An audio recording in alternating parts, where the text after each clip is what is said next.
This is the Storyworks Roundtable, where we have conversations about craft. Because becoming a successful author begins with writing a great story. This week, I sit down at the Storyworks Roundtable with Mike Bass, a folklorist and printmaker. We have just an amazing conversation. I had so much fun with this one. Mike generously shared some of his prints with us, so head over to the show notes at storyworkspodcast.com. There's a slider. You can look at some of his amazing art while you listen to this conversation, all right there at storyworkspodcast.com. And of course, there's a link so you can get over to Mike's website and connect with him, check out more of his art and his amazing book, Folklore, Frightening Folklore of North America. Hello and welcome to this week's Storyworks Roundtable. Today, I am thrilled to be joined by Mike Bass. Mike grew up in a house with spirits. He is a printmaker, folklorist, and storyteller who loves hearing a good tale as much as telling one. He owns with his wife the Zip Dang shop in Madison, Wisconsin, and is the author of the Folklore Oracle and Frightful Folklore of North America from Watkins Press. Mike, welcome to the roundtable. Hello. Thank you for having me. I'm excited. Yeah, me too. I'm super excited. So, you're one of those guests I get to say I've met in person, and it was just, funnily enough, through happenstance, I was visiting Madison, Wisconsin, and my partner and I walked through the farmers market around the Capitol, and you had a stall there, and I saw your art, your prints. I was immediately drawn to what you do, so I rushed over, started browsing, and better than prints, a book. Right, says the writer. So tell us about your background. Yeah. So to all of those folks out there in the world, if you ever wanted to meet me in person, yeah, I am typically at the Madison, Dane County Farmers Market every Saturday at our booth where we sell prints and other things that my wife and I make. And printmaking was actually where it all started. I'm an artist before I'm a writer. And I have a BFA from the University of Wisconsin, Eau Claire, so sort of up towards that Minnesota way. And I've always just sort of been, because of growing up in a house with ghosts in it, I've always sort of been interested in trying to investigate or look or just dwell in sort of some of the darker sides of folklore and spookier sort of stories. Mm-hmm. So, all right, I just gotta ask, do you have a ghost story from the haunted house you grew up in? Yeah, I have many. And if you go to my Instagram page, it's Wisco Mythos. The hand-drawn sort of images in on my page are the ones that are of the haunted house and ghost stories. But I mean, I always sort of explain it as we moved in there when I was probably 8 or 9 years old. And the first sensation was just sort of like weight, like an overwhelming sort of melancholy that sort of saturated the entire environment around being in the house. And I recall walking home from school and sort of, turning that corner from the public sidewalk to the sidewalk that led up to the house. These two giant sentinel cedars on either side. And just sort of like, even as like a, 9-year-old kid, sort of just feeling that weight as you kind of turned that corner and saw the front door. But the first experience that we had in the house that I had of a disembodied voice, I was probably 11 years old, and I had a sister who's 2 years older than me. So imagine an 11-year-old and a 13-year-old, a boy and a girl. obviously siblings got along most of the time, but occasionally that sort of age, you have tension.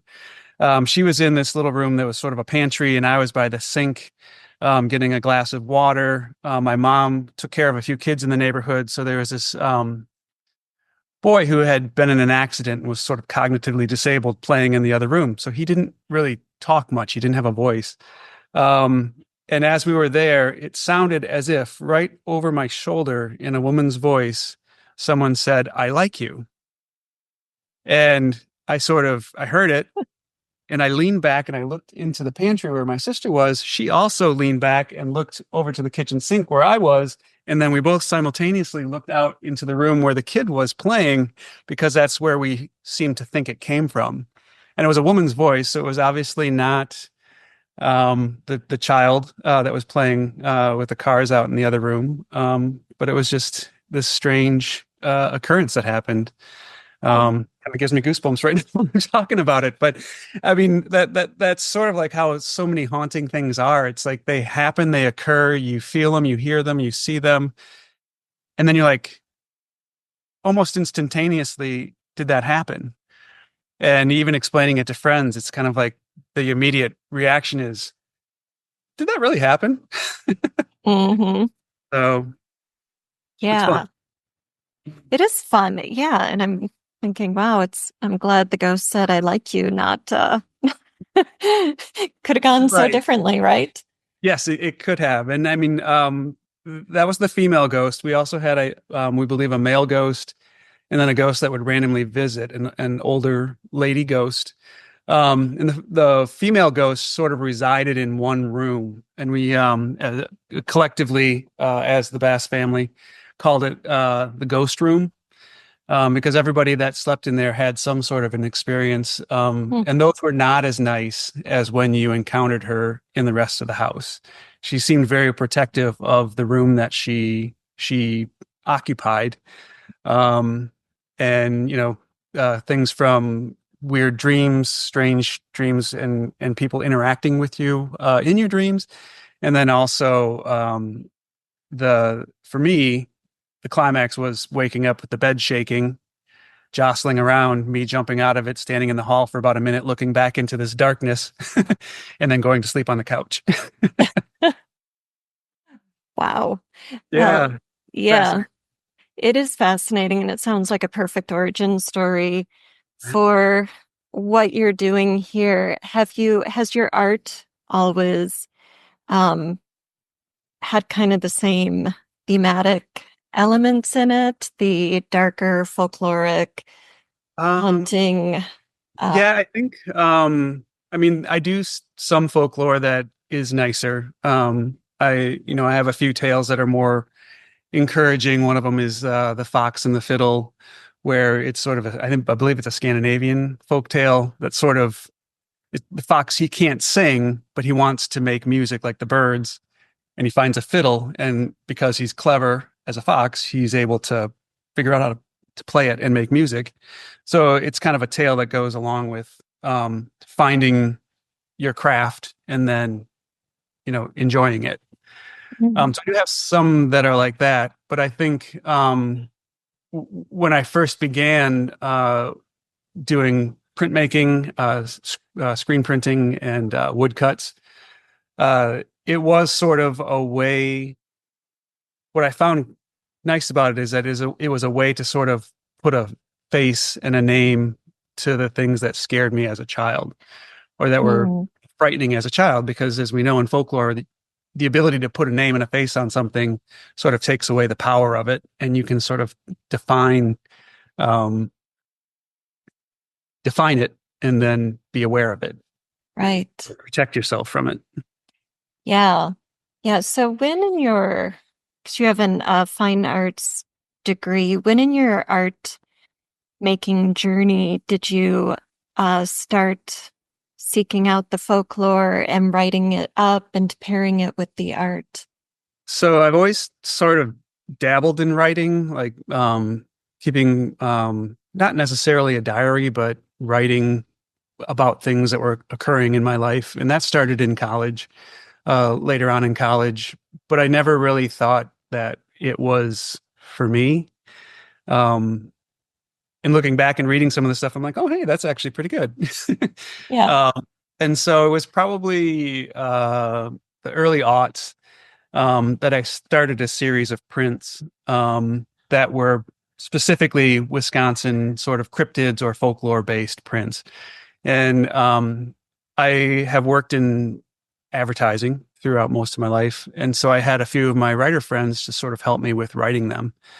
Um, and it was very kind of them to do that. And I know that I was taking up their time. I felt a little bit bad about that. It was also a little bit of like a time, like I really want to get these prints done by here. And I know that I'm asking you a favor. So it was about 2 years of doing that, where then I just decided, okay, I'm going to try to give this a go myself. And so I started just writing the actual little stories that went with the images on their own. But it still was a case where the art sort of came first. I would look at the story, I'd familiarize myself with it, and I'd think that'll make a really nice print. And then it was kind of backing into the story. Obviously, with the book and some of the stuff I'm doing now, it's much more about finding the story and making sure it's appropriate or it's going to fit within the whole collection, the anthology. Um, Hmm. and it's a little bit of a balance there between both the story and the art. Right. Right. So I want to show people the book. So if you're on audio and not on video, you can go to storyworkspodcast.com. Mike has generously sent me some of his images. So you can look at the book cover and I think 3 of the prints that are in it in the show notes. And of course, link over to Mike's website. But here's the cover of Frightful Folklore of North America. And you can see it's a beautiful hardcover. So I don't think I've ever done this. No, once I've done this, one other press I've done this. So this is exceptional. But I want to give a shout out to Watkins Publishing because it is a beautiful book with really heavy paper with a gorgeous hand, full color printing. All Yeah, they of the did an amazing. text is paired with the art. Mhm. Yeah, I mean, it's really the book itself is the sort of book you want to keep on hand just because it's such a pleasure to hold and read and to admire all of the beautiful prints in this book. So tell us, Thank you so much. It's very nice of you to. yeah. Yeah. Oh, Yeah, you're but welcome. Watkins did do an amazing job. Fiona Robertson is my publisher, and she definitely makes sure that everything is right, real good. Nice. Mm-hmm. Yeah, Yeah. she did. Yes. So tell us how this book came into being, because I think from something you said at the farmer's market, it started with your Instagram posts, right? Yeah, actually, and that goes back to the Folklore Oracle, and I do have an Instagram page where I will regularly do artist challenges, which is where someone compiles a list, and it's for an entire month of time. Like I've done Mermaid, where it's a mermaid a day, February, where it's February, it's a fairy a day. And this one in particular that I was working on was Folktober, um, by the Morris dancing group in England, and it had all European folklore or English folklore.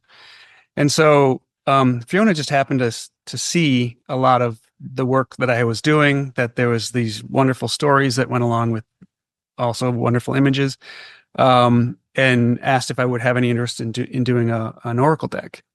And so that project went off well. And with that, the deck has 60 cards, and it deals with trees, plants, and animals, deities, and then also sort of cryptids and hauntings as sort of the suits. And it sort of covers, what was really wonderful about that is that when I was working on it, it was kind of the concept of being UK and America. But as I started digging into the research on the individual pieces in the card in the deck, you found that like a fox means sort of the same thing to almost every civilization throughout time, not just UK and America, but going all the way back to the Scythians or the Babylonians or even the Turks or ancient Turks. Same with the trees. You saw like this commonality across the board with these cards, and it became this much bigger kind of concept on the deck. And so after that, we just really wanted to do something that was really focused on what I do, which was scary stories and scary illustrations and just stuff that sort of, as you're reading it, has a potential to give you goosebumps. Mm-hmm. Yeah. Yeah. I love that. That's a great story. Isn't that kind of the dream artists have if you start putting yourself out there online and, hoping to expand your reach Yeah, it definitely is. I'm very, very happy to have met Fiona or for Fiona to have met me or found my work. So mm-hmm. thanks, Fiona. Yeah. Yes. So you are going to read one of your tales for us. So for everyone who's listening, these are short folk tales. They're paired with one of the prints. And if you are listening on audio, just head over to the show notes. You can look at the print that goes with this tale. And if you're on video, I'm going to put the print right up in the video, and then we'll go back to a deeper conversation about folklore, adapting folklore, and everything Mike does. So, Great. when you're ready. Before Mike reads his folktale, we are going to pause for a special offer. You are probably familiar with my friends Lainey Cameron and Paulette Stout, who have both been on this show, guests of the Storyworks Roundtable. They have their own podcast, Best of Book Marketing. I cannot recommend it highly enough, which is why I'm one of their sponsors. A new sponsor this month that we're super excited about.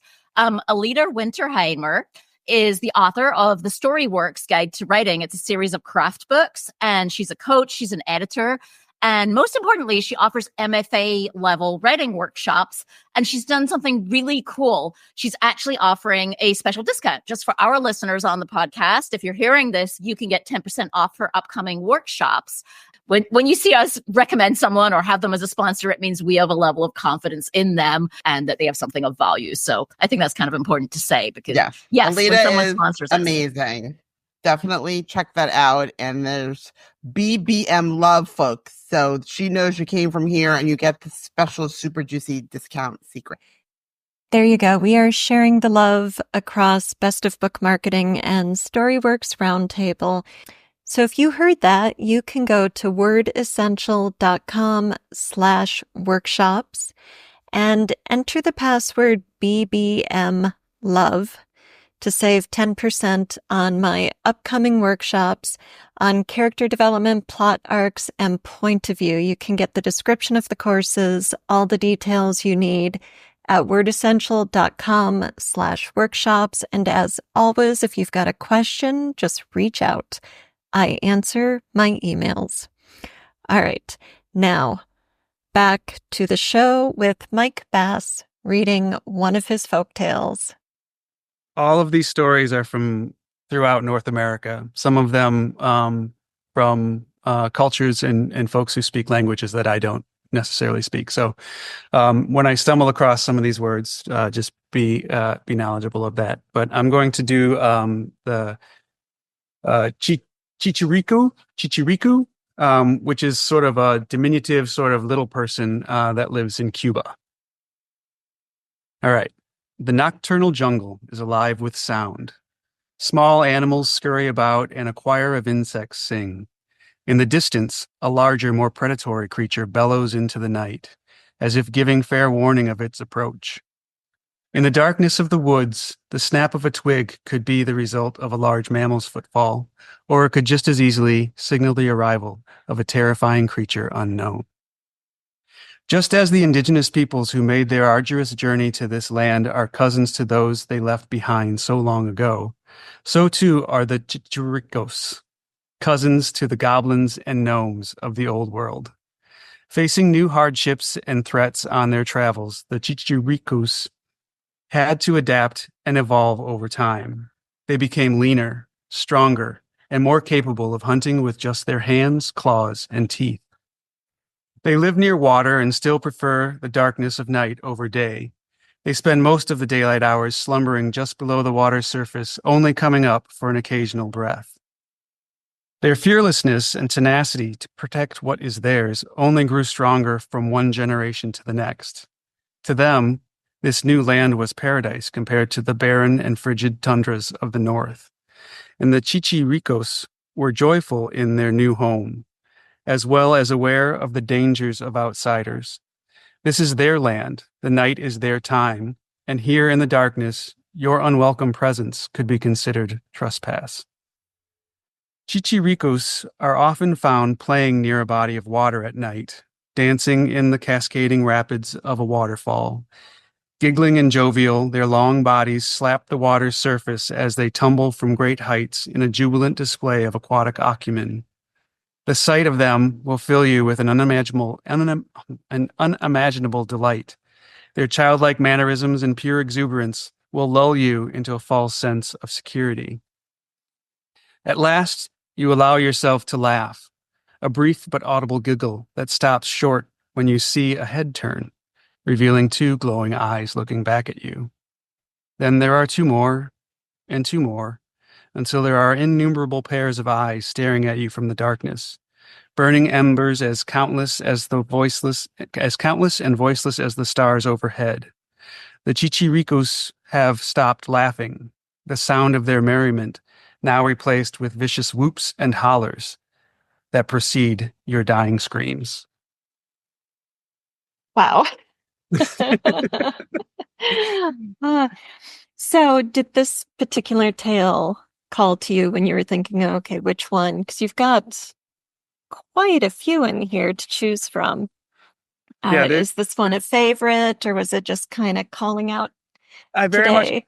I very much like the image of it. When you look at the print itself, the heads, the forms of the creatures are sort of just a negative space that resides there and has, eyes and teeth sort of burning out of them or displayed out of them. And I also I like the idea that, along with all of us who came to America, came to this continent, we all brought with us not just the stories or the characters in the stories that we tell, but actually the characters themselves. So the idea that these gnomes and dwarves and sort of goblins had made their way to America as well, along with everybody else that came here. And in their journeys, they also sort of transitioned and changed into something a little bit more protective of themselves and possibly meaner is just a really nice tale. Mm-hmm. Yeah. Yeah, it is. This tale, one of the things that struck me about it is the lightness and the creepiness that are simultaneously present and juxtaposing each other through this tale right up to that very end where, these creatures cause the you in the story to giggle, right? Yeah. And then yes, you're watching them and I think that this could probably happen with almost any dangerous animal out there. We as humans have sort of found ourselves or consider ourselves apex predators or like the top of the food chain. But when we're faced with even, larger animals playing or doing something like lions or bears, you see these tourists who approach wild animals at national parks and you think, you don't understand that giant buffalo is not a big fuzzy pillow. He's going to get very upset. And Right. so I imagine seeing these creatures and just, thinking, oh, they're so delightful until they're not. Right. Yep. Yeah. Yeah. I love what you said about the folkloric creatures emigrating with the people. And then we have this landscape all across this continent of tales of Yep. beings, of spirits that are mixed. It's multicultural no matter where you are these days. And one of the things I wanted to ask you is, why choose to tackle the entire continent? Why not stay with a particular region or a particular culture or something? I mean, this is just such a huge endeavor. And so I imagine there were challenges that you faced with the scope of this project. A a little bit. I mean, the main thing I wanted to do, well, one is, people have asked, people will see the book and they'll say, oh, are there any Vermonsters in there, for instance? Are there any monsters specifically from Vermont? And that was an actual question that was asked. It's like, no, there's nothing from specifically Vermont, but I've covered New England. And that was the hard part, is trying to be inclusive and have everyone included in such a vast area, such a large space. And I think, for the most part, I was able to sort of do it. I started, in Iceland, which is actually the furthest north point of North America, and work my way, sort of, to the west, back to the east, through the west, down to the islands, and then into Central America and Mexico. But I mean, I think as long as you approach it with, we just want to sort of represent the regions and the areas and the various voices in North America, it became sort of a much more accomplishable task, I guess. Mm-hmm. So how did you track down the folk tales that you adapted and, made prints for? Did you physically travel to regions? Were there any I oral wish I could have. histories? Was it all, internet research and books? I wish I could have gone to everywhere that I wrote about, because we would have been probably a 3-year project, though, if that were the case. But no, it started out with just list making, and again, I sort of relied a little bit on 65%. Oh, I really want to make a print of this story, and 35%. Oh, and it will be a good story.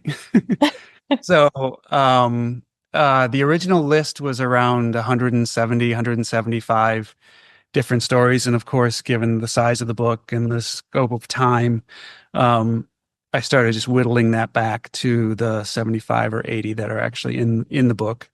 But it was like, okay, so if we start up here in Iceland, I want to get a couple there, and then we're going to move across the continent. And it was just sort of like making sure that everyone at least had some sort of representation Mm-hmm. with a region or a location. Yeah. Yeah. Yeah. So, and then to get to research too. Yeah, it was a combination. I find that even with the Wisconsin stories, some of them are word of mouth. People come to me and have this, story of what they've seen or a haunting that they've experienced, and they ask if I'll do a print of it if it's compelling enough. I for sure will. Mm-hmm. But too, it's going through, archives on the internet and looking at library books and trying to find different stories and tales from the different people that make up North America. Yeah. Yeah. I love that somebody asked you if there was a Vermonster. That's awesome. Yep. Is there a Vermonster in there? Right. No. Well, next Yeah. book. Yes, next one. I'll make sure there's a puckwudgie in there. Yeah. Well, and I love, being a Minnesotan, I love that you're in Wisconsin and that you do have Great Lakes region stories in there and Yep. Wisconsin tales in there. Cause I feel like, oh, recognition, right? Yes, yes, you found Minnesota. Yes, we are on the map. And one of your Wisconsin tales here, the Deltox Marsh Monster, is a tale about a Wisconsin Yeti with a penchant for stealing hunters' beer.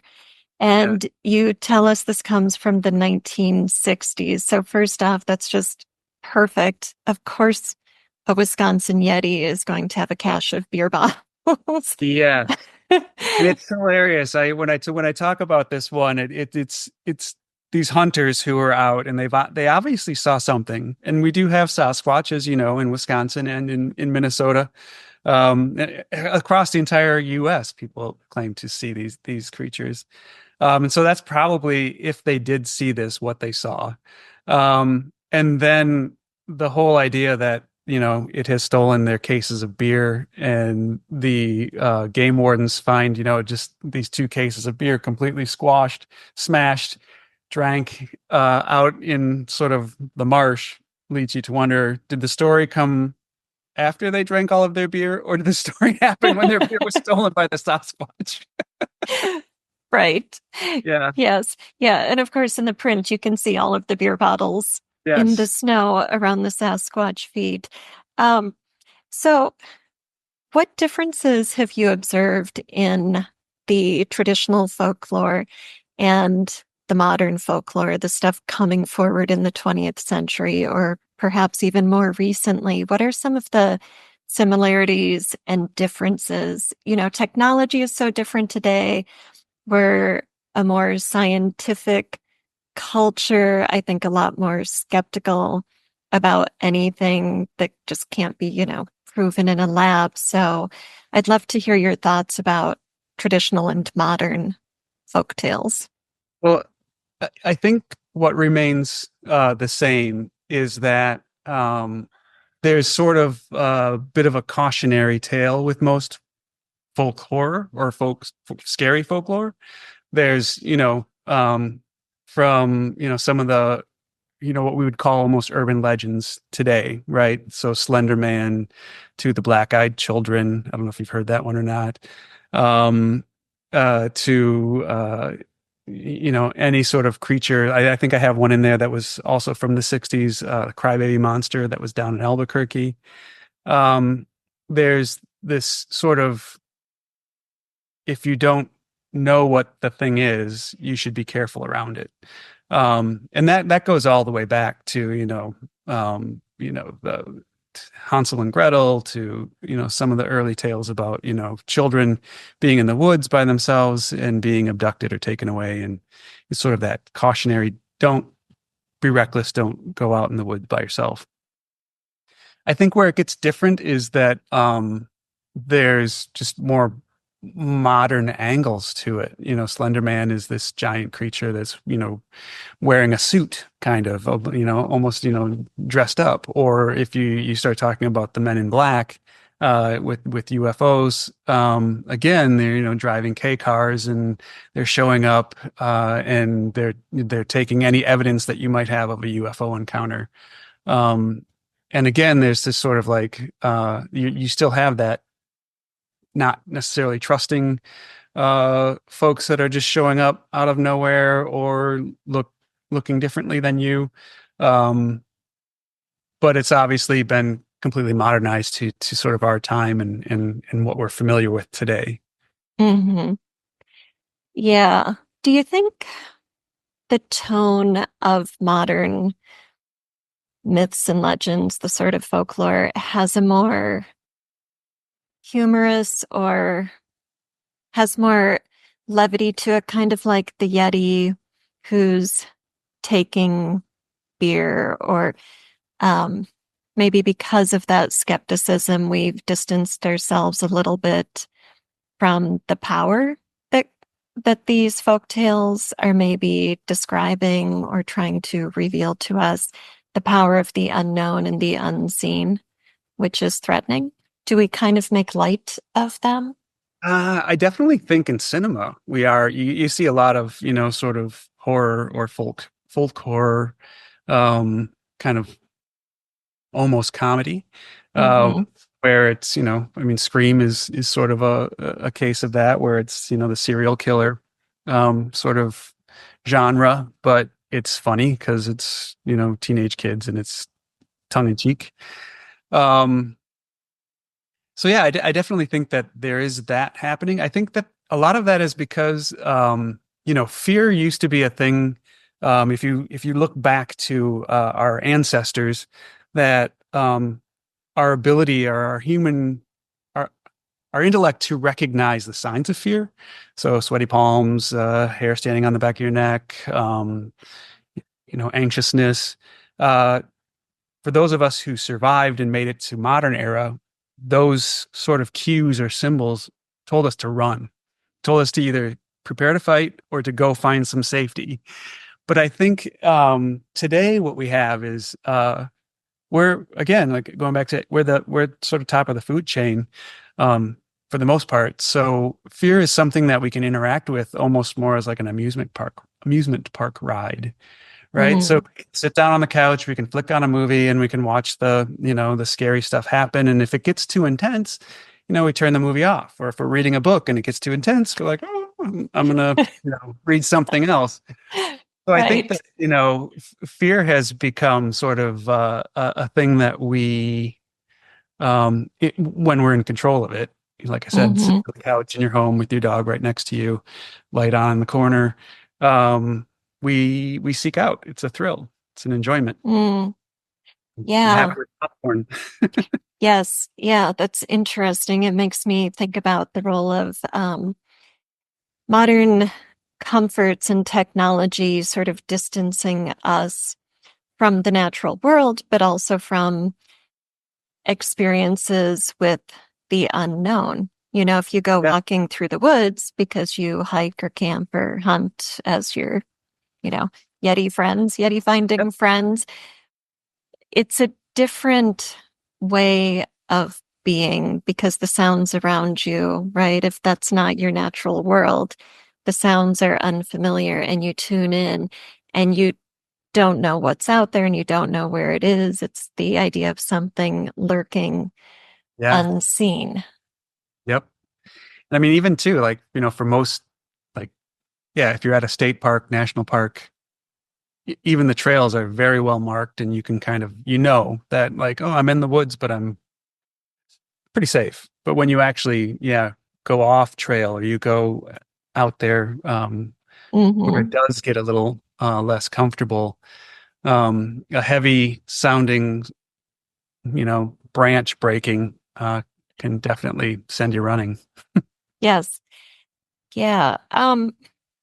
So one of the other 20th century tales that I read that I thought was really interesting is the Alton Bridge Goat Man. And there's this sort of minotaur, right? This part goat, part man, instead of a bull and a man, right? Yep. Who rises from the river to confront people on a bridge if they knock 3 times on the bridge's iron rails. So we've got, that right there is touching on this idea of we're modern, we're safe, and fear is something we can control. And it's this joyride we can delight in. It's like daring your little friend to go and touch the spooky house and run away. It's that kind of a thing. So you go up on the bridge and you knock 3 times to see what happens. Yep. Right? To get the thrill. But then the goat man comes up and confronts you. And sometimes he takes people down into the river, but not always. Right?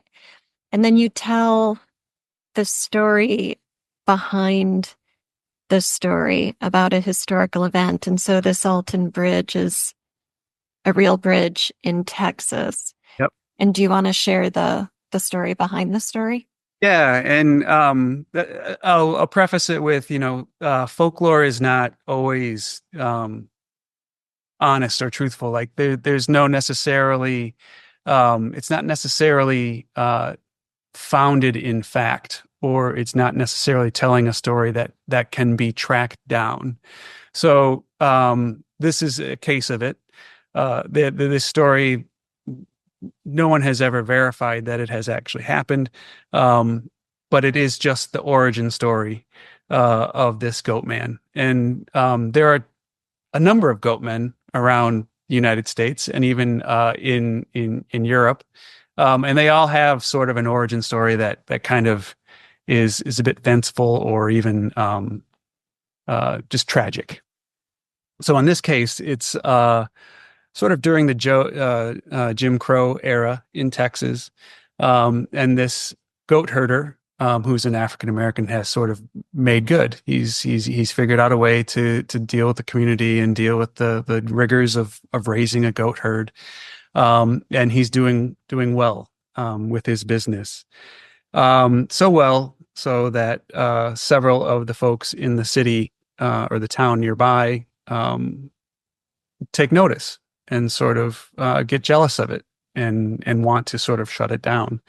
And so the I guess step too far is when he puts a sign this way to the goat man on the bridge, directing people to his farm, that these gentlemen decide to act. And it's sort of the tale of a lynching. You know, they go out to sort of shut him down, and it just sort of culminates into them taking him to the bridge to throw him over the side with a noose.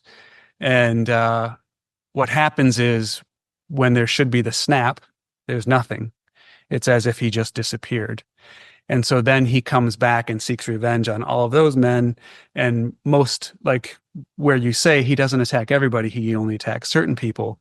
It's the sort of it's the answer. It's the his lineage, basically, that the goat men recognizes and continues to attack if they come out to that bridge.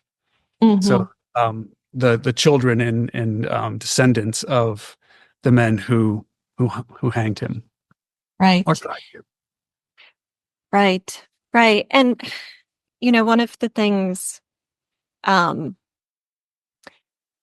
curious about, going back to this idea of traditional folklore and contemporary folklore, is in the traditional folklore, there's often a cautionary tale. There's a warning tale. You know, if you go to this place or do this thing, something bad is going to happen, or you're going to encounter something bad.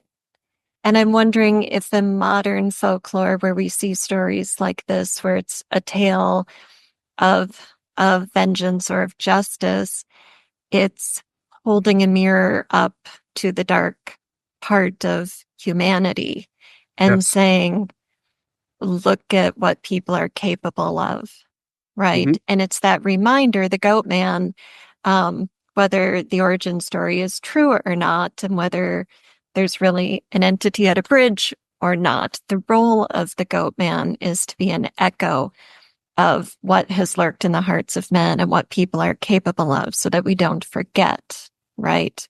Yep. So we have that reflection of the past, which then serves as a cautionary tale to guide us into our future. So do you think, having done your work as a folklorist, do you think it's true that we can make sort of a traditional modern distinction there, or do we see that as much in traditional folklore as well? I do think that you see in some cases where, and I'm trying to think of one off the top of my head, where you might have a tale of a group of people who have done a thing that is horrible, and that then becomes a tale in and of itself. And I wish I had an example of it. I may have to get a hold of you later to let you know. Sure. All right. Well, I'll research and look it up. But I do think that that's more of a modern trope, or it's a modern theme to modern folklore, where something has happened to someone that was wrong. Cyclone Annie in the book as well is very similar to that, until they've treated her poorly, this entire community of people, because she's sort of what in ancient times would have been a hedge witch, right? She's living on the edges or the hedge of society. And because, they've treated her so poorly, she's come back to sort of have her vengeance. Whether or not she brought the storm or not, but she was definitely there when the after the storm has taken their city. So I do think that you see that more in tales from the 20th century and 21st century than you do from, earlier. But yeah, that's a very interesting look at how those work. Yeah. Yeah. Yeah. And it's not the only tale that that prompts us, excuse me, to question, excuse me, prompts us to question which is more frightening, the monster or the humans ourselves and what we're all capable of, which I think is just a fascinating role of folklore and these tales in particular. Yeah, I think you do see a lot of that. There's a handful of stories in there where, is it the haunting that that comes about after a horrific event, or is it or a mistreatment of someone, or is it the actual treatment of the person that you should question more. I do think that you see that, throughout folklore in general. But it is more prevalent, I think, in the stories and tales that we have today. Yeah, that's really interesting. One of your Great Lakes region tales, Wendigo, is really fun because it doesn't only present us with a monster or a disgruntled spirit. It does that. And then it goes further to tell us about the girl who defeats the monster and returns home triumphantly. Yeah, it's sort of a hero least likely story, which I'm very, very fond of. Because, it would seem that the entire community or the entire village has sort of said it's resolved. They're resolved to just fall prey to this creature. And in their mind, and again, it's one of those things where it's like no man can defeat a Wendigo. And so it's not a man. It's this young child who picks up the heavy task of going out and sort of defeating the beast and saving her village. Yeah. Yeah. Most of the stories seem to stop with the monster, right? With the scary thing. How many tales have you found that are hero stories like this one? I mean, there's a lot of tales where folks sort of face their biggest fear. I haven't done a whole lot of them, I guess.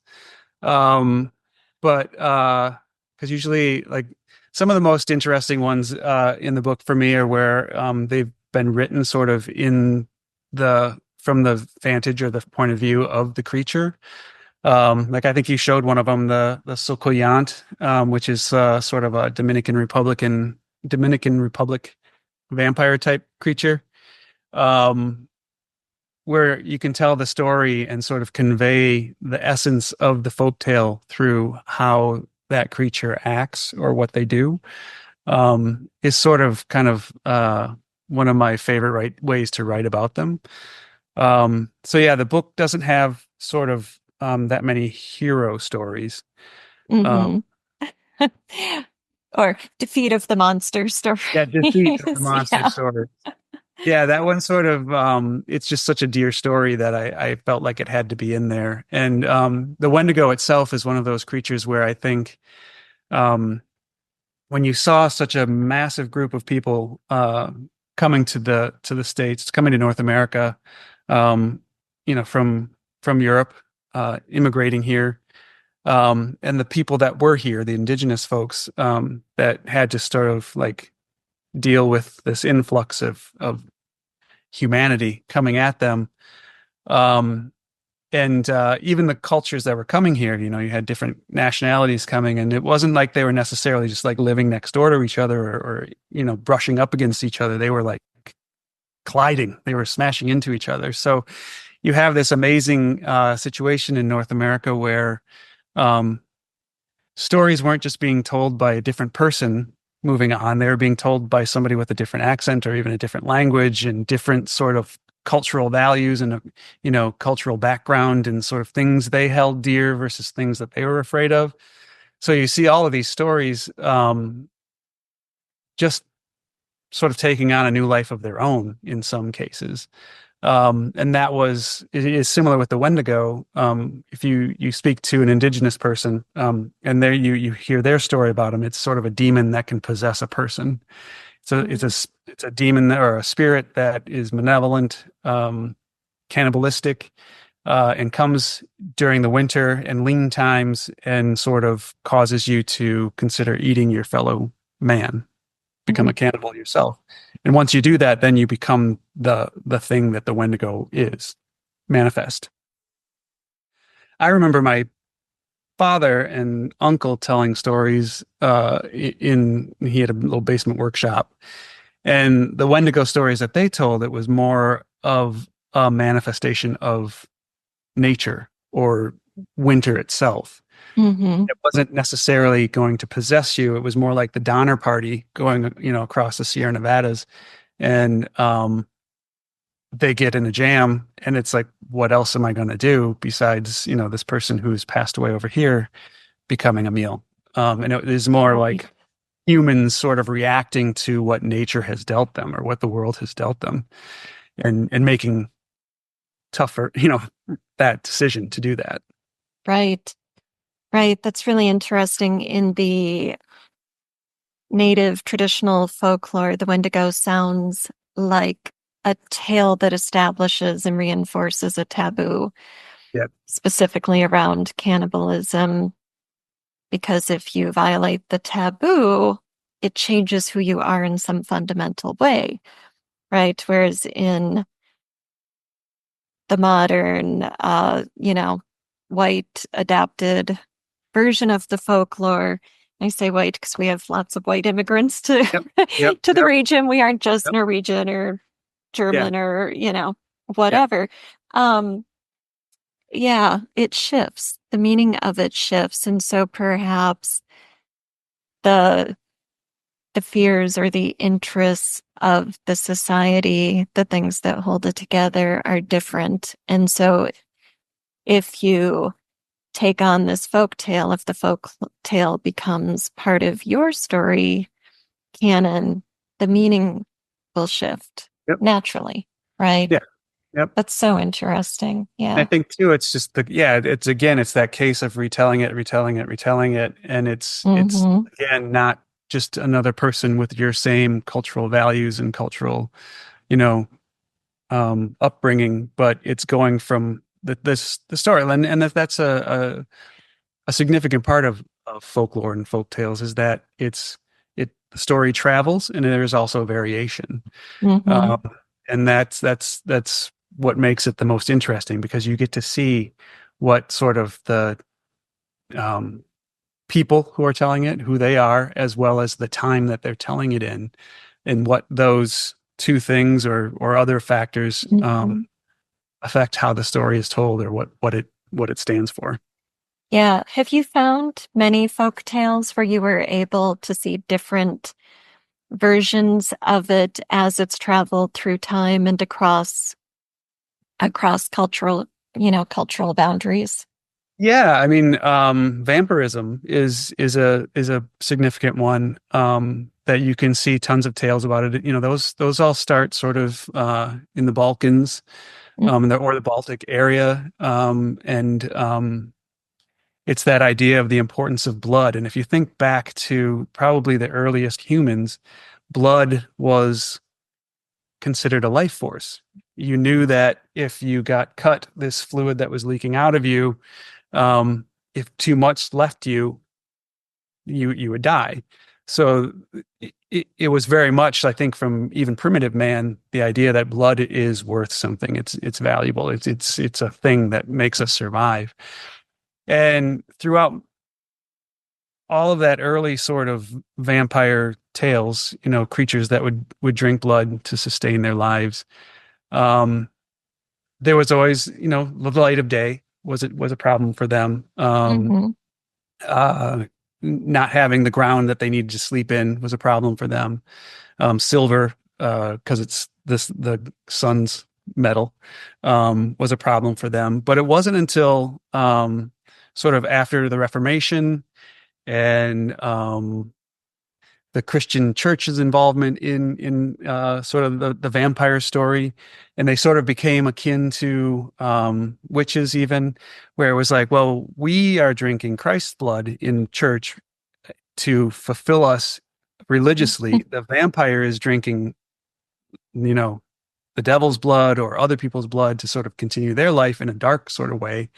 And then it wasn't until Bram Stoker wrote his book where suddenly crucifixes and crosses and churches were sort of taboo to vampires.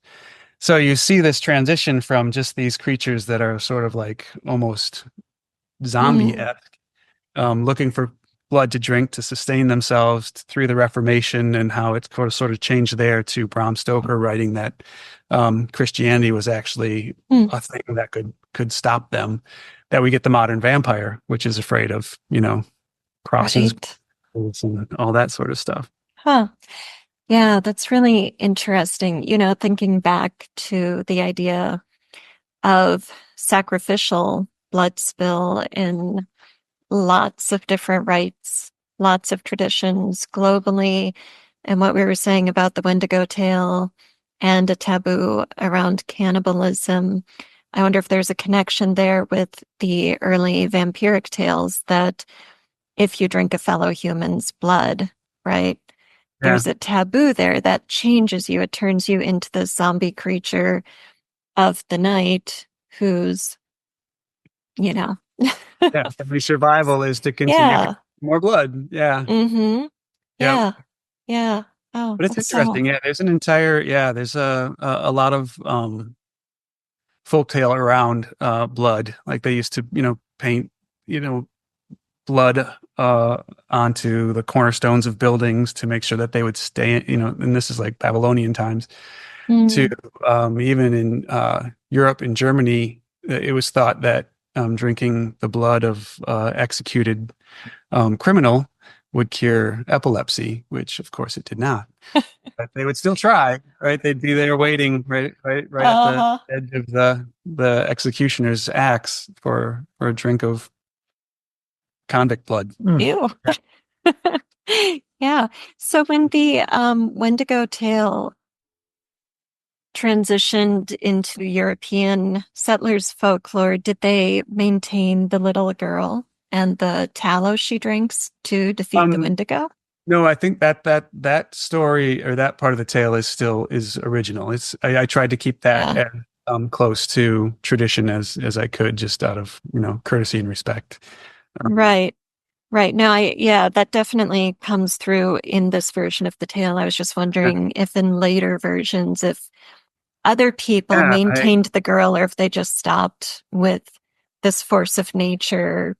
I think it became more of a story about winter being cruel and hard and to get through, and the Wendigo was just sort of part of that. He could bring bigger storms, he could bring colder temperatures, and that's the sort of way they dealt with it.